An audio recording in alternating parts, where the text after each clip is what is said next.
This channel does not promote any violent, harmful, or illegal activities. All content provided by this channel is meant for an education purpose only. আমলাতন্ত্রের কথা বললাম, এবার বলি সন্দেশখালির ঘটনা এ পর্যন্ত যা যা হয়েছে, রাজ্য সরকার এখন পর্যন্ত যা যা পদক্ষেপ করেছে সব কিছু দেখে শুনে বিচার বিশ্লেষণ করে কেন এই আমলাতন্ত্রের কথা হঠাৎ করে বা তাদের ওপর নির্ভরতার কথা কেন হঠাৎ করে মনের মধ্যে এসে গেল। বিশ্বাস করুন, কোথাও গিয়ে না এই ইদানিংকালে দেখবেন প্রত্যেকটা ক্ষেত্রে আমরা দেখেছি, বলেওছি আপনাদের সাথে বহু সময় যে তৃণমূল সরকারকে কোথাও গিয়ে সেই বাম শাসনের 34 বছরের ভূত তারা করে বেড়াচ্ছে। তারা সব কিছুতে বাম শাসন দেখায়। কোথায় কি গণ্ডগোল হয়েছে, কোথায় কি মুশকিল হয়েছে, কোথায় ধার দেনা, কোথায় অন্যায়, কোথায় দুর্নীতি, সব কিছু নাকি এই বাম আমল থেকে শুরু। 12 বছর হয়ে গেছে তারা ক্ষমতায় এসছে, কিন্তু তার আগের ওই 34 বছর সেটাই নাকি যাবতীয় গণ্ডগোলের শিকড় ওখানটায় রয়েছে। এটা বারবার বলে। এই ভূতটা কি কোথাও গিয়ে তৃণমূল সরকারের ঘাড়েও চেপে বসছে? এটা কিন্তু মনে হচ্ছে, কারণ তৃণমূল সরকারের মধ্যেও কিন্তু বাম সরকারের বেশ কিছু সিনড্রোম দেখা দিচ্ছে। বিশেষ করুন কথায় কথায় বললাম না যে এই যে পুরনো দিকে তাকানো, আমরাও তাকাই, তাহলেই আপনারা দেখতে পাবেন সেই বিষয়গুলো কেন মনে হচ্ছে যে বাম ভূত কোথাও গিয়ে এই তৃণমূল সরকারের ঘাড়েও চাপছে। বাম শাসনের একদম শেষের দিকের কথা মনে করুন, বুদ্ধদেব ভট্টাচার্যের শাসনকালে রাজ্য সরকার যে অতিরিক্ত আমলা নির্ভর হয়ে পড়েছিল, একথা তো পরবর্তীকালে বামেরা স্বীকার করে নিয়েছেন।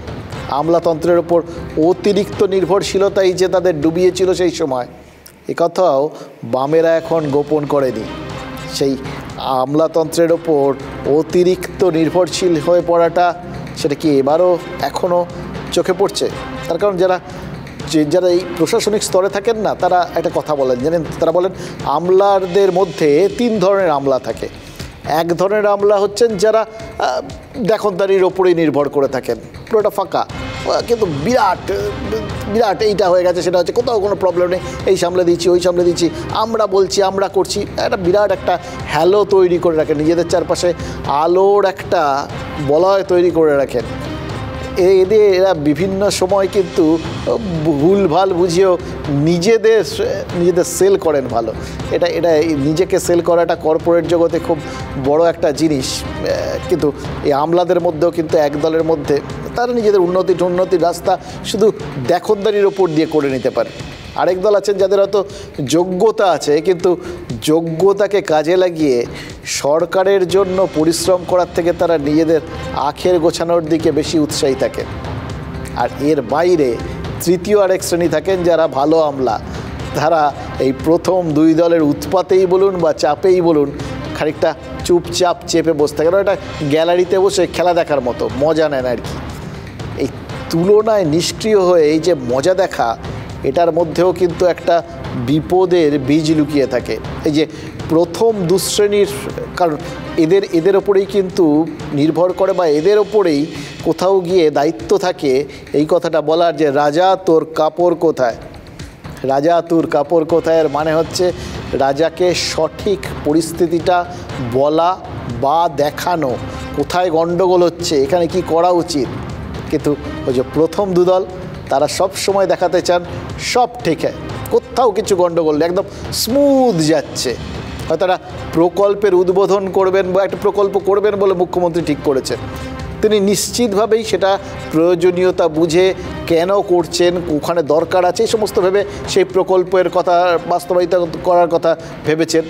তার উদ্বোধনও হয়তো তিনি করলেন। প্রকল্পটার উদ্বোধন তো হয়ে গেল, তারপর প্রকল্পটা এগিয়ে নিয়ে যাওয়ার দায়িত্ব সেটা তো আমলাদের। তারা গোটা ব্যাপারটা এমনভাবে দেখান যে পুরোটা স্মুথ, কোথাও কোনো সমস্যা নেই, কিন্তু ওখানে ওই প্রকল্পটা করতে গেলে কি কি বাধা আসতে পারে, এতে লাভের তুলনায় ক্ষতি বেশি কিনা, বা গোটা জায়গাটায় কোথাও একটা উপকার করতে গিয়ে 10টা অপকার হয়ে যাচ্ছে কিনা, সে অপকারটা বড় হয়ে যাবে কিনা, অথবা এটা সত্যি সত্যি কাজে লাগবে কিনা, এই গোটা বিষয়টা তারা কখনো পরিষ্কারভাবে তুলে ধরে রাখেন না। ঠিক যেভাবে রাজনীতিকরা আমাদের চোখের সামনে সমস্ত বিষয়গুলো কিন্তু ঝাপসা ঘোলাটে করে রাখেন যাতে সাধারণ মানুষ আসল ব্যাপারটা পরিষ্কার করে বুঝতে পারে না, ঠিক সেইভাবেই এই আমলারাও কিন্তু কোথাও গিয়ে গোটা ব্যাপারটাকে ওই কার্পেটের তলায় জিনিসপত্র চাপা দেওয়ার মতো আর কি।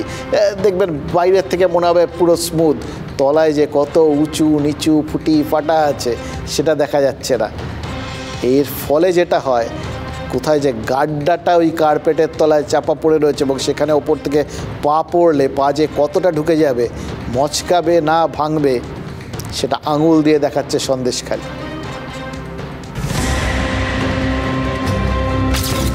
এই যে বোর্ড, মনরেগার বোর্ড, এই বোর্ডে পরিষ্কার লেখা আছে যে রাস্তা নির্মাণ হয়েছে তা হচ্ছে ঢালাই পাকা রাস্তা, ঢালাই রাস্তা।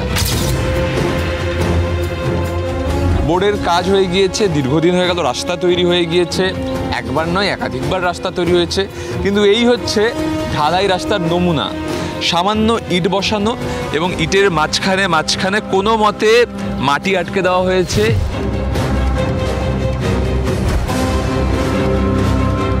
এই তো রাস্তার নমুনা। গ্রামের মানুষ আজ বামফ্রন্টের পর থেকে বামফ্রন্টও প্রতিশ্রুতি দিয়েছিল আমাদের এই রাস্তাটা হওয়ার জন্য, কিন্তু আমাদের এই রাস্তাটা হয়নি। আর টিএমসির এই 11 বছরের জামানায় এই রাস্তাটা আরও খারাপ পরিস্থিতি। তো টাকা আসছে, সেই টাকা যাচ্ছে কোথায়? সেই টাকা যাচ্ছে শিবু ভাইরা, উত্তম, শাহজাহান এরাই খেয়ে নিচ্ছে। এই রাস্তাকে ঢালাই রাস্তা হিসেবে কিন্তু চালিয়ে দেওয়া হয়েছে এবং এই যে প্রকল্পের টাকা তা কিন্তু হস্তগত হয়েছে, তেমনটাই অভিযোগ করছেন গ্রামবাসীরা। শিবু হাজরা, শাহজাহান, উত্তম এরা এইসব কাজ করতেছে, টাকা পয়সাগুলো মেরে নিচ্ছে। রাস্তায় তো দেখতে পাচ্ছেন তো আপনারা রাস্তার পরিস্থিতি, খাতা কলমে ঢালাই হয়ে গেছে।